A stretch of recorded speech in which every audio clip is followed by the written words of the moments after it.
Assalamualaikum warahmatullahi wabarakatuh.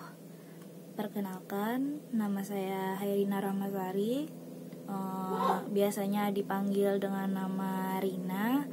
Saya dari kelas 10 IPS 2. Umur saya 15 tahun dan hobi saya untuk saat ini adalah menyanyi.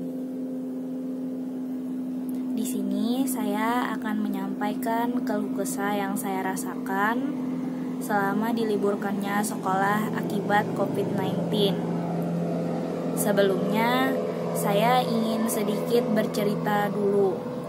Awalnya, saya sangat senang karena diliburkannya sekolah ini. Dalam pikiran saya, libur sekolah ini bisa saya gunakan untuk jalan-jalan, nongkrong-nongkrong sama teman-teman. Pokoknya keluar rumah gitu. Dan awalnya saya memang sangat amat meremehkan virus COVID-19 ini.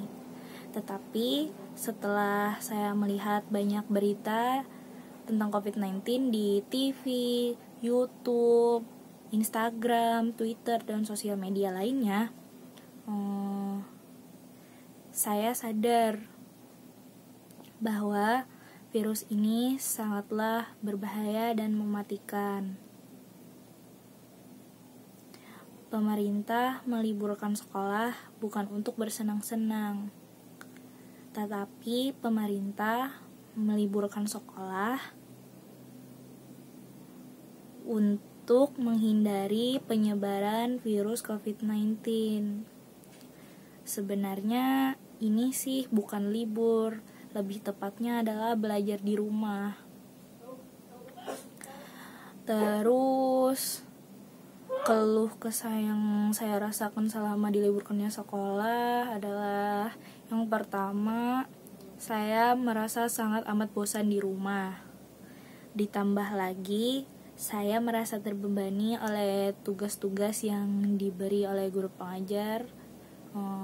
Kadang-kadang ada guru pengajar yang mengirim tugas atau soalnya di tengah malam, sehingga mengakibatkan saya kepikiran sampai tidak bisa tidur, dan mungkin setelah bangun tidur saya masih kepikiran. Sebenarnya saya sih suka-suka aja sih menjawab tugas, tapi tidak semua tugas dapat saya pahami, karena yang biasanya dijelaskan oleh guru pengajar tidak terjadi di sistem pembelajaran online, sehingga saya kesulitan saat menjawab soal tersebut. Terus selama diliburkannya sekolah, saya juga menjadi agak gendut karena saya terlalu banyak pikiran sehingga mendorong saya untuk makan terus. Maaf ya Pak, jadi curhat. Terus juga selama diliburkannya sekolah, uang jajan juga tidak jalan Pak. Sedih banget. Melakukan sistem pembelajaran online juga memerlukan banyak biaya, seperti untuk membeli paket internet. Kadang-kadang jaringan juga lemot atau lambat, apalagi bagi saya yang rumahnya di pinggir sungai ini. Kadang-kadang ada jaringan yang bisa hilang sama sekali gitu, nggak ada. Terus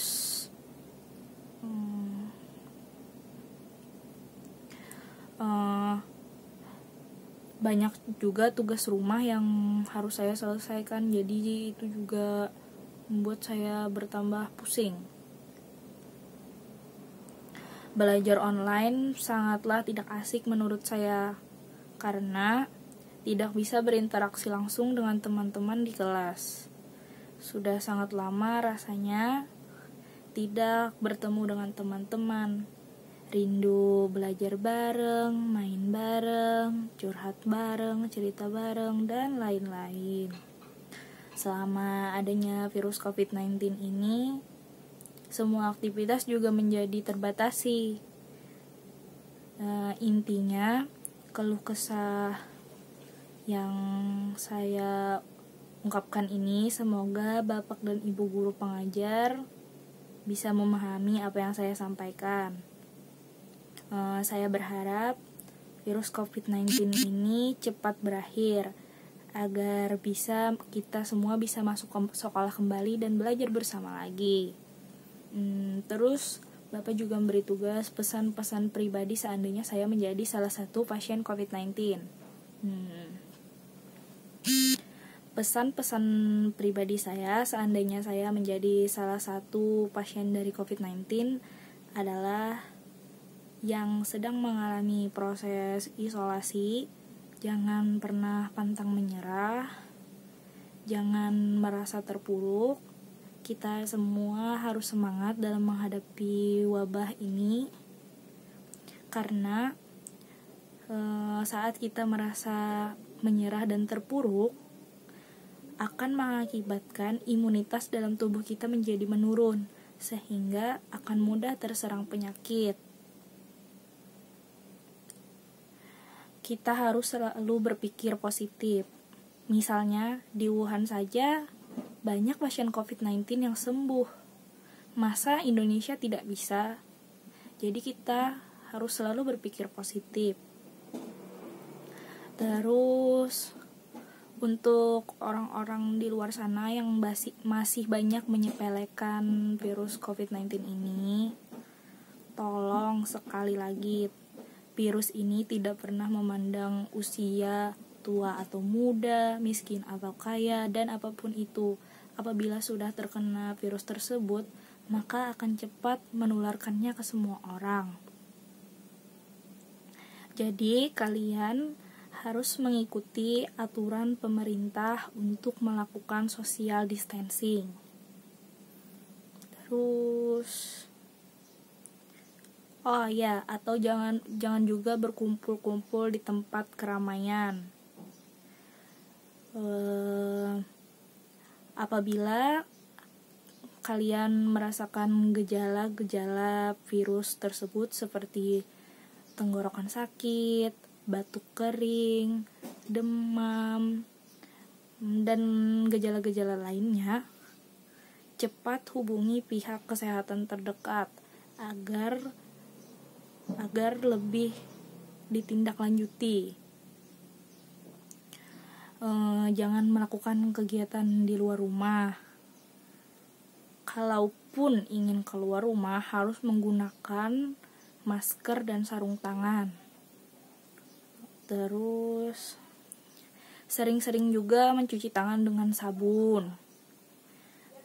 Istirahat yang cukup, makan buah-buahan dan sayur-sayuran yang sehat dan bergizi,